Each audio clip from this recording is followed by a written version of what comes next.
കല്ലറക്കൽ പോയുള്ള പ്രാർത്ഥനയെക്കുറിച്ചും മരിച്ചവർക്ക് വേണ്ടിയുള്ള ബലിയർപ്പണങ്ങളെക്കുറിച്ചും ബൈബിൾ സത്യങ്ങൾ നമുക്കിന്ന് പരിശോധിക്കാം. മരണപ്പെട്ടവർക്ക് വേണ്ടി പ്രാർത്ഥിക്കുന്നത് നമ്മുടെ സമൂഹത്തിൽ ഒരു പ്രധാന ആചാരമാണല്ലോ.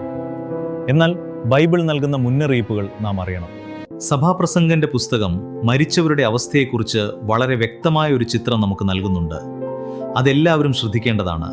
സഭാപ്രസംഗൻ 9:5-6 പറയുന്നു, ജീവിച്ചിരിക്കുന്നവർ തങ്ങൾ മരിക്കുമെന്ന് അറിയുന്നു, എന്നാൽ മരിച്ചവർ ഒന്നും അറിയുന്നില്ല. അവർക്കിനി ഒരു പ്രതിഫലവുമില്ല. അവരുടെ സ്നേഹവും പകവും അസൂയയും എന്നേക്കുമായി നശിച്ചു പോയിരിക്കുന്നു എന്നാണ് വചനം പറയുന്നത്. സൂര്യനു താഴെ നടക്കുന്ന യാതൊന്നിലും അവർക്കിനി ഒരിക്കലും ഓഹരി ഉണ്ടാവുകയില്ല. ഇത് മരിച്ചവരുടെ അവസ്ഥയെ കൃത്യമായി കാണിക്കുന്നു. ഇവിടെ യാതൊന്നിലും ഓഹരിയില്ല എന്ന് പറയുന്നത് നമ്മുടെ പ്രാർത്ഥനകൾ കേൾക്കാനോ മറുപടി നൽകാനോ അവർക്ക് കഴിയില്ല എന്നതിൻ്റെ തെളിവാണ്. പലപ്പോഴും കല്ലറക്കൽ ചെന്ന് മരിച്ചവരോട് സംസാരിക്കുന്നതും അവരോട് സഹായം ചോദിക്കുന്നതും നാം കാണാറുണ്ട്. ഇത് ശരിയാണോ?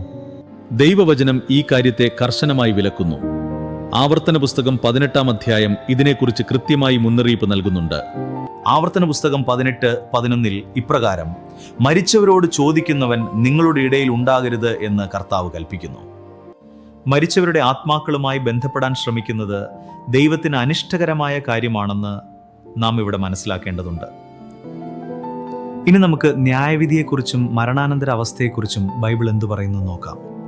ഇത് വളരെ പ്രധാനമാണ്. മരണശേഷം ഒരു ശുദ്ധീകരണ പ്രക്രിയയോ അല്ലെങ്കിൽ പ്രാർത്ഥനയിലൂടെ മാറ്റം വരുത്താൻ കഴിയുന്ന അവസ്ഥയോ ഉണ്ടോ എന്ന് നമുക്ക് പരിശോധിക്കാം. എബ്രായർ 9:27 ഇപ്രകാരം വായിക്കുന്നു: ഒരിക്കൽ മരിക്കുക, അതിനുശേഷം ന്യായവിധി എന്നത് മനുഷ്യർക്ക് നിശ്ചയിക്കപ്പെട്ടിരിക്കുന്നു. ഒരിക്കൽ മരിച്ചു കഴിഞ്ഞാൽ പിന്നെ ദൈവത്തിന്റെ ന്യായവിധിയാണ്. ഓരോരുത്തരും അവരവർ ചെയ്ത പ്രവൃത്തികൾക്കനുസരിച്ചാണ് വിധിക്കപ്പെടുന്നത്.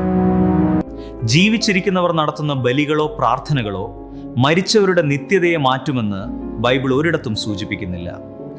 നമ്മുടെ പ്രത്യാശയും പ്രാർത്ഥനയും ജീവിച്ചിരിക്കുമ്പോൾ മാത്രമാണ് വേണ്ടത്. അവർക്ക് മാത്രമേ ദൈവത്തിലേക്ക് തിരിയാൻ ഇപ്പോൾ അവസരമുള്ളൂ. സങ്കീർത്തനങ്ങൾ 115:17 പറയുന്നു: മരിച്ചവർ കർത്താവിനെ സ്തുതിക്കുന്നില്ല, പാതാളത്തിന്റെ നിശബ്ദതയിലേക്ക് ഇറങ്ങിപ്പോയവരാരും അവിടുത്തെ മഹത്വപ്പെടുത്തുന്നില്ല. ആചാരങ്ങൾ നമ്മെ സ്വാധീനിച്ചേക്കാം, എന്നാൽ സത്യം കണ്ടെത്തേണ്ടത് ദൈവവചനത്തിൽ നിന്നാണ്. വചനം നമ്മെ സഭയുടെ അടിമത്തത്തിൽ നിന്ന് സ്വതന്ത്രരാക്കട്ടെ. ദൈവിക സത്യങ്ങൾ വചനത്തിലൂടെ പങ്കുവെക്കാൻ ഞാൻ എന്നും ഒപ്പം ഉണ്ടാകും. നന്ദി. ബിനോജ് തോപ്പിൽ, സെർവന്റ്.